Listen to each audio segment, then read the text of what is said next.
3,000 years ago, moving the ultimate symbol of God's presence across this challenging terrain required more than just an army. King David had just secured his throne and conquered Jerusalem. To mark the moment, he gathered 30,000 of his elite troops to escort the Ark of the Covenant into his new capital. This ancient scroll contains the specific Levitical laws governing the Ark.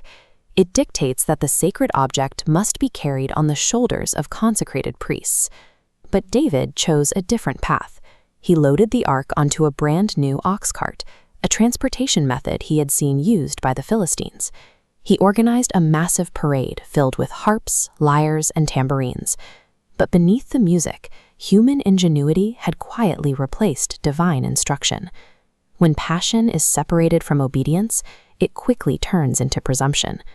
The rough Canaanite roads exposed the flaw in David's plan. As the oxen stumbled, the heavy wooden wheels jolted, causing the ark to violently shift. A man named Uzzah acted on pure instinct, reaching out a bare hand to stabilize the holy chest. The response was absolute. Uzzah was struck dead on the spot.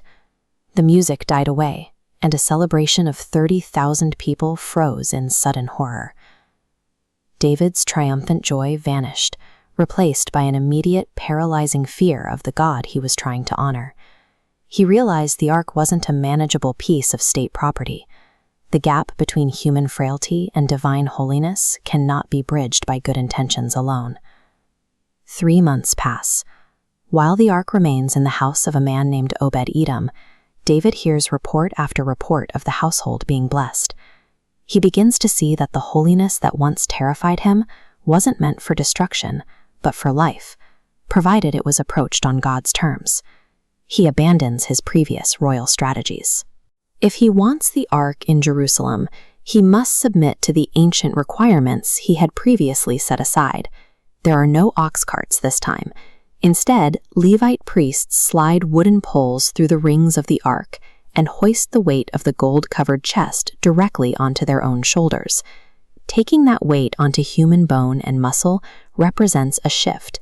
David stopped treating God as a convenience and accepted the heavy burden of true obedience. The second journey begins with a new, deliberate rhythm. After the priests take exactly 6 steps forward, the entire procession comes to a dead stop. At every 6-step interval, they sacrifice an ox and a fattened calf.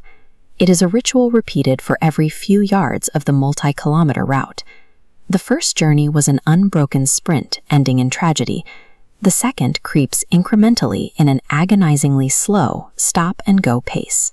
As sacrifices accumulate at each stop, the staggering cost reveals David paying a price far beyond the law to atone for his carelessness.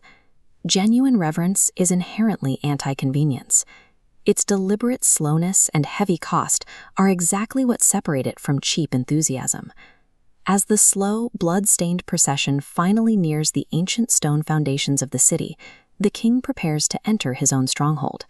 But instead of asserting his authority, David steps down from his position and begins to physically shed his heavy, intricate royal garments. He replaces his crown and robes with a simple linen ephod, the basic, unadorned uniform of a lowly servant. Stripped of his royal identity, David dances with all his might over the rough stones, completely ignoring how a monarch is expected to behave in public. Encountering the King of the universe leaves no room for human ego. Even an earthly ruler must dismantle his own status and surrender his sovereignty. But watching from a high window is David's wife Michal.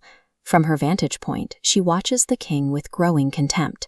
She is looking for a monarch who carries himself with the weight and distance expected of a throne, not a man leaping in the street like a commoner.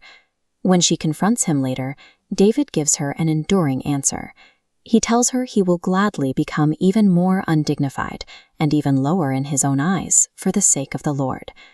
The historical record concludes that Michal remained barren for the rest of her life, a symbol of the ultimate dead end of a faith built on human pride rather than submission.